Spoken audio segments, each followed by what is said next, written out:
Welcome on in, everyone, to this week's edition of OA News Overtime. I'm Sara Palczewski, and as always, I'm here with the wonderful Justin, Lee, and Jordan Hill. So, guys, what have y'all been up to recently? Yeah, I'm hoping that I'm not short on breath. I just got back from a walk with Maya. Just been chasing this puppy around. She's getting better. It's just like I told one of the other guys on the beat.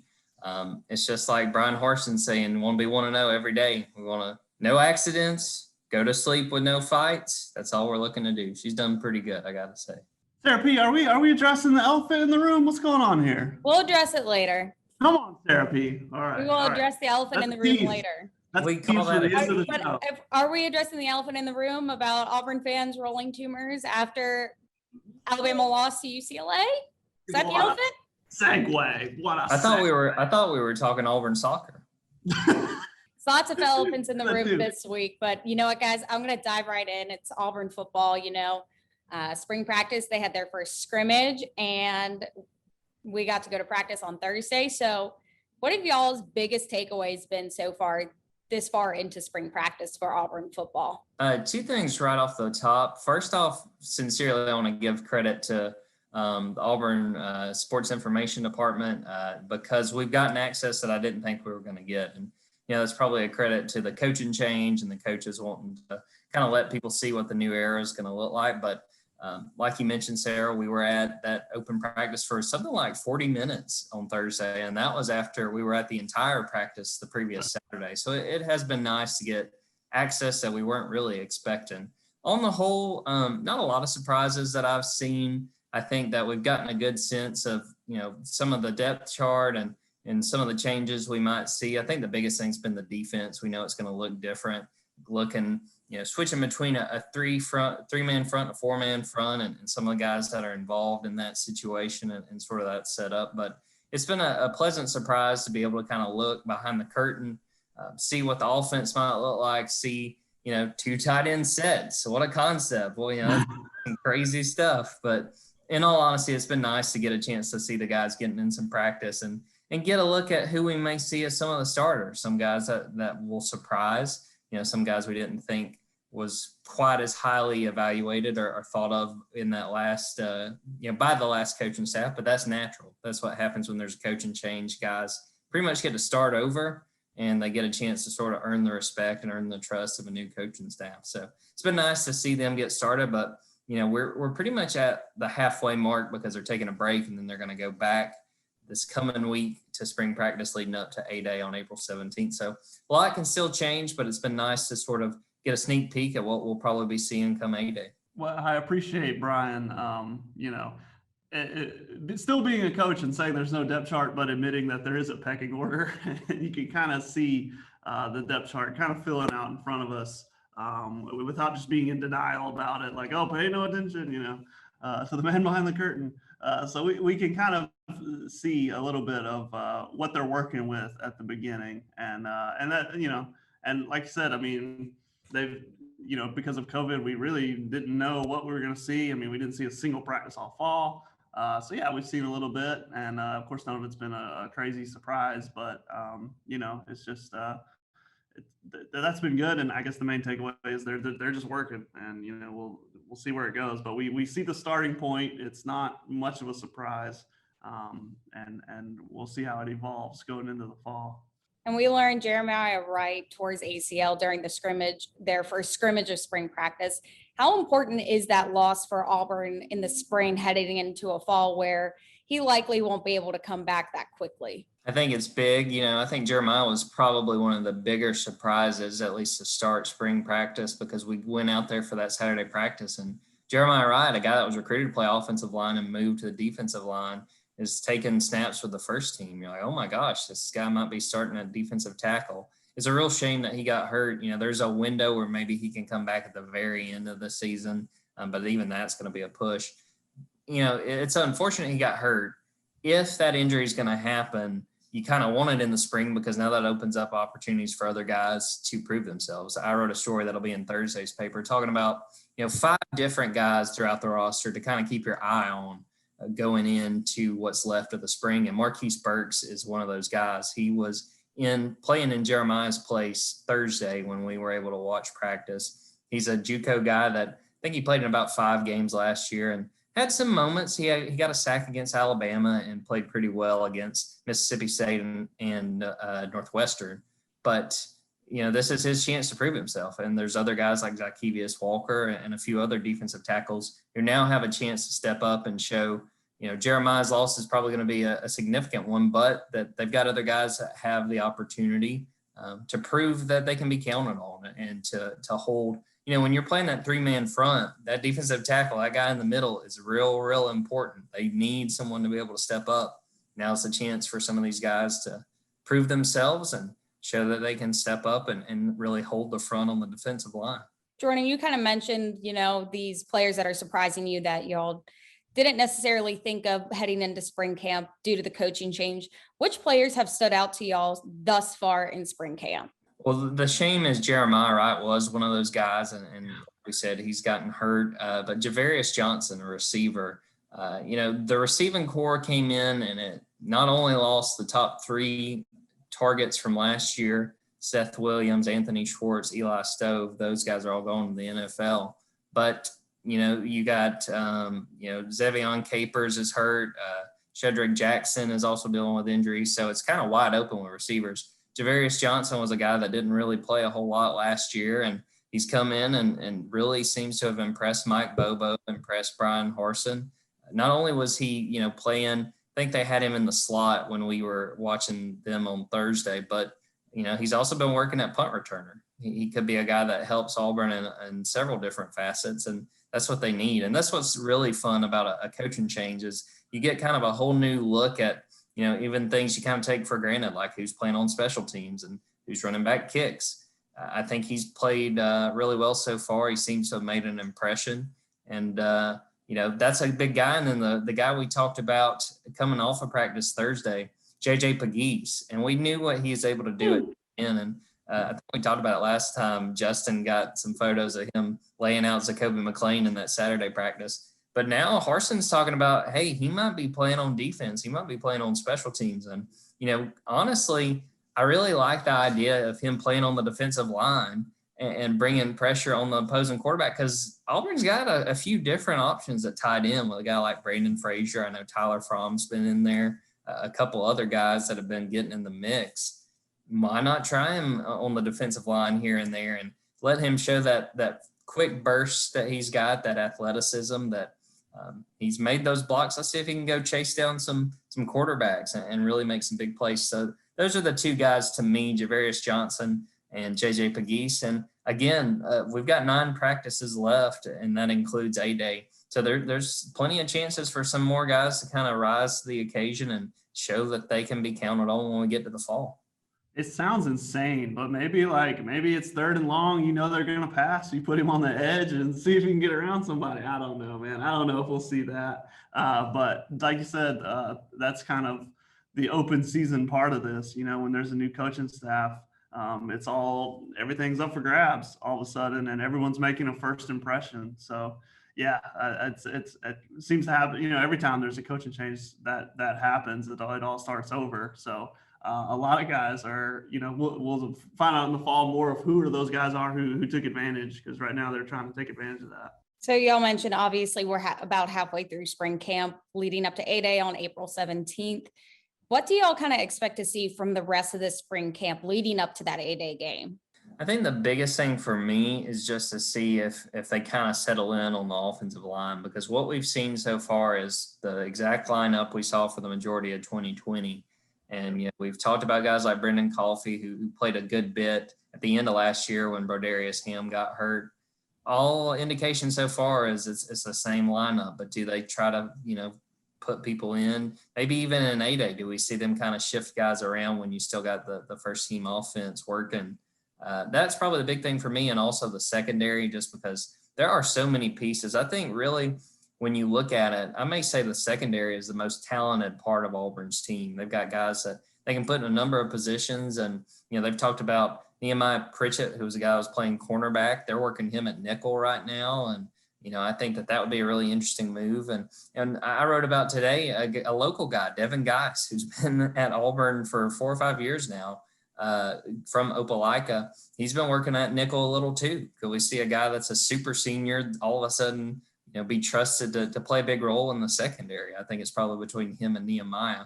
But they got a really talented secondary on the whole, and I'm interested to see how that kind of shakes out, who winds up being the other safety besides Smoke Monday, and sort of what that winds up looking like as we get ready for summer and then leading into the fall.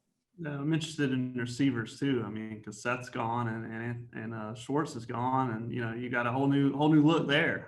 Some of it, like Bo's the quarterback, get over it. That's how it's going to be. And Tank's the top running back, and Sean's behind him. That's how it's going to be. We know that. But yeah, like I said, offensive line, and we'll see. There's a little bit of a pecking order there, but wide receivers on offense is just wide open. We don't even know what that's going to look like, and I'm not even sure what Bo looks like without Seth as his go-to man, because man, there were so many times that he was the go-to guy. So yeah, I'll say, especially 8A itself, like I'll be interested to see who Bo targets, who he likes to target. Is there anybody that he can develop anything like the connection he had with Seth? Because he needs to get it figured out now, because fall's coming. I will throw in on receivers because I think that's a good point, Justin. I mean, the guy we're looking at right now is one of the more experienced and healthy guys. You got Kobe Hudson, but also Elijah Kenyon. And I think he had one catch going into that Citrus Bowl. He's the one that I kind of went off. So, when you look at that as one of your more experienced guys, that's sort of an area for concern. But Kobe played a good bit. He was one of the freshmen along with Xavion Capers, and Xavion's dealing with injury, trying to get back. But yeah, receivers definitely going to be an area to really focus on and see what it kind of looks like in that 8A game.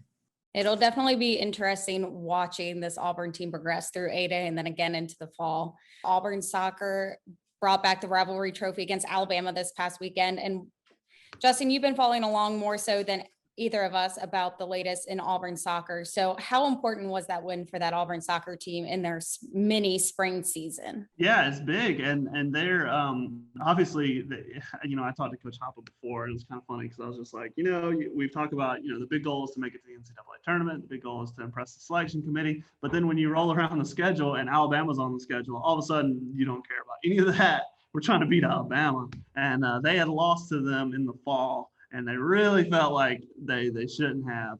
And so they got like a free shot at revenge, a free chance to schedule them in the spring in non-conference play. And then they went over there and took care of business.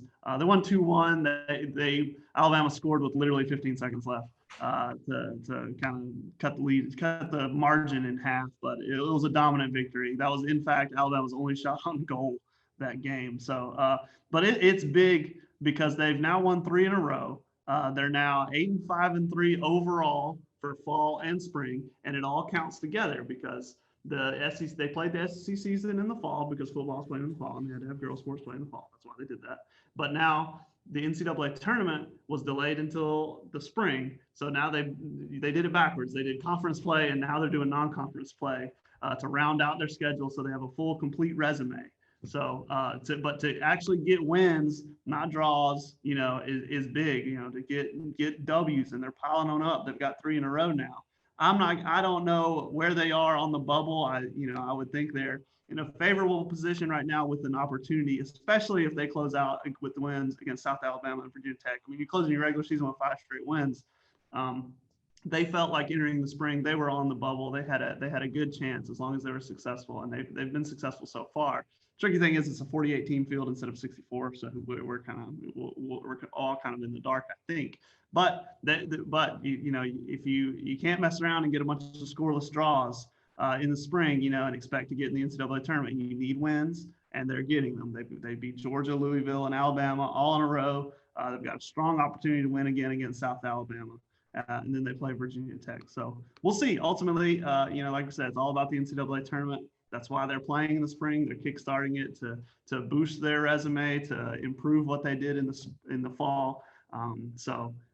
We'll see. But obviously, the Alabama week kind of is contained in itself, and they're glad they got that win, and that's something they can carry on into next year, no matter how the rest of the season goes. So the rivalry win is always very big.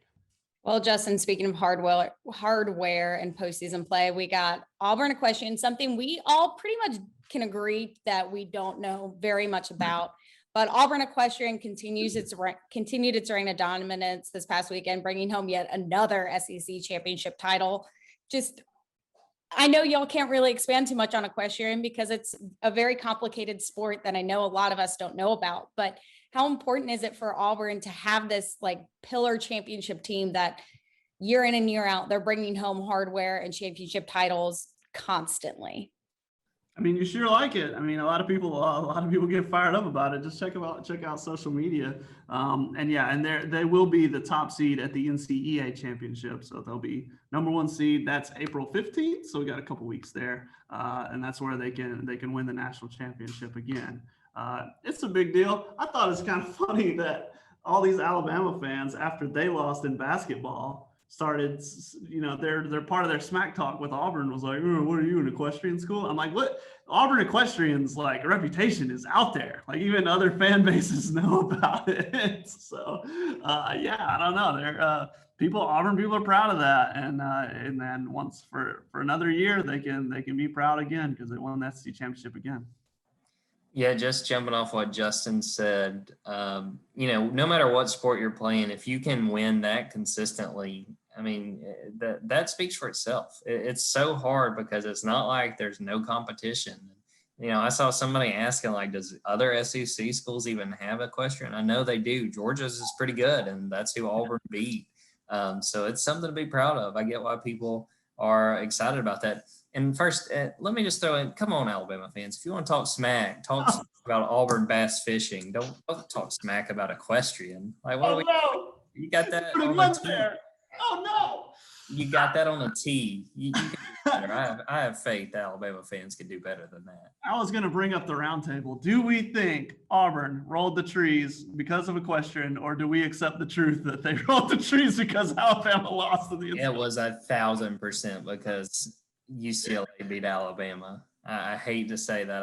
I would readily admit if I thought otherwise. It's because Alabama lost. Equestrian was like a day before. None of it makes, and it rained. Like none of it makes any sense. It was definitely because Alabama lost. I don't understand why. And then Alabama people get so mad that they rolled the trees, and then Auburn people get mad that Alabama fans got mad. It's like, just accept it. You're rivals. Like, be happy. Be happy. That's why Josh Vitale and I were talking about this. It's the basis of sports is rivalries, and I'm not happy when you win, and I'm happy when you lose, and you're not happy when I win, and you're happy when I lose. Right. Anyone who tries to break it down any further than that, I mean, and it's like that with all fan bases. It's not just special to Auburn and Alabama. I mean, right. Every fan base doesn't want the other fan base to have what they want, and that's sort of the beginning and the end of it. Just like big brother, little brother. I'm like, just shut up. It's not a big brother complex. It's a I hate you complex.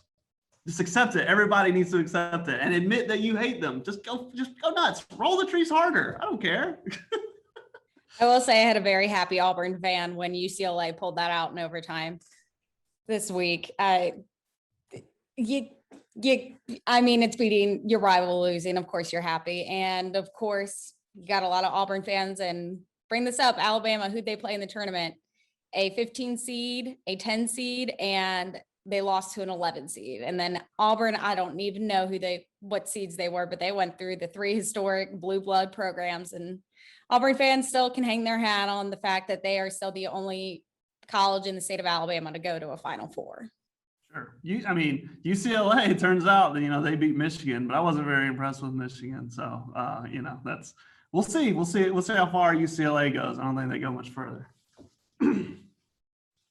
Well, speaking of NCAA brackets, how are y'all's brackets doing? We finally got our Final Four set from Tuesday night. Michigan was the last straw. I think I had Michigan winning it all. I mean, I haven't even looked at my bracket since Ohio State got beat by Oral Roberts, but I can promise you it's definitely near the bottom of the group that we're all in. I had Texas and Ohio State, both of them in the Final Four. They both lost in the first round, second round. So they're done. So yeah, my bracket's been done ever since then. I guess I got Gonzaga and Houston. I did get those. So half, whatever. Yeah, I had Gonzaga and Baylor. Those are the two that I have left, and Gonzaga is my team. I got winning it all. So fingers crossed Gonzaga keeps up its dominance and I can hopefully win one or two of my brackets in my How about league this? that I'm in. Fun fact I saw, the Final Four teams, what do we got? We got Gonzaga has never won a national championship. Houston's never won a national championship. Baylor's never won a national championship. And UCLA's won 11 of them. And they're the ones that are the worst seed. They're the Cinderella story. So how about that? We may see an all new national champion crown this year. Which will be definitely a lot of fun. All right, Justin, do you want me to address the elephant in the room now? Sarah, yes. Well, Tell sadly, me why I'm inconsolable. well, Justin's so sad because sadly, this is my very last podcast with OA News Overtime. My last day with the OA News is going to be on Friday. And I am packing up my stuff, putting it in a van and driving up to Peoria, Illinois to be a weekend sportscaster. So I'm super excited to pursue my dream in TV sports, but definitely will be very sad to leave this podcast, but I've left it in good hands with our video intern, Thomas, and of course, Justin and Jordan's wonderful amount of knowledge that they have. Sarah, And of course, Justin is very sad. Sarah, I just want to say congratulations. You deserve this. I know that Justin and I are both excited for you, and you deserve this. I'm excited to see what you're able to do up there. I'm sad you're leaving us because we're losing a lot, but I know you're going to do great things in Illinois. Well, thanks, Jordan. And we'll just let Justin be inconsolable for the next few days. And hopefully he'll be a little bit in better spirits for next week's podcast. Yeah, not excited, Sarah, but we're all very proud and we're all going to be watching and we're all very glad. Well, for now, what are you two guys going to have working on that everybody can read on oanow.com and in the paper in the coming weeks about Auburn sports? We're working on a 2-man podcast. That's what we're working on. Working on a format change. We got that. I mentioned earlier the story that'll be in Thursday's paper about some of the players to watch on the football team with what's left of spring practice. Got a preview for Auburn baseball series with Arkansas. Arkansas is the #1 team in the nation, so Auburn's riding a little bit of a losing streak. They got to figure that out. We had a chance to talk to Butch Thompson, and he kind of laid out what needs to happen. So I'll have that, and we'll have some of the recaps from those games, and then some more AU football as we get ready for spring practice to pick back up next week. More football, gymnastics, a little bit of baseball, softball. There you go. That's it. And again, everyone can find their content on oanow.com in the print edition of the Opelika-Auburn News, and constantly follow those guys on Twitter. Again, we'll still do our friendly banter, even though I'm going to be in Illinois, but they are going to have lots of good content headed your way. And they will be tweeting about all their content and everything else that's going on in Auburn sports. So again, thank you everyone for your support with this podcast as I hand off the reins to just these two, and it changes from a 3-person to a 2-person, but they are still going to bring you the great content, and please continue to support them. So until next time, have a great week.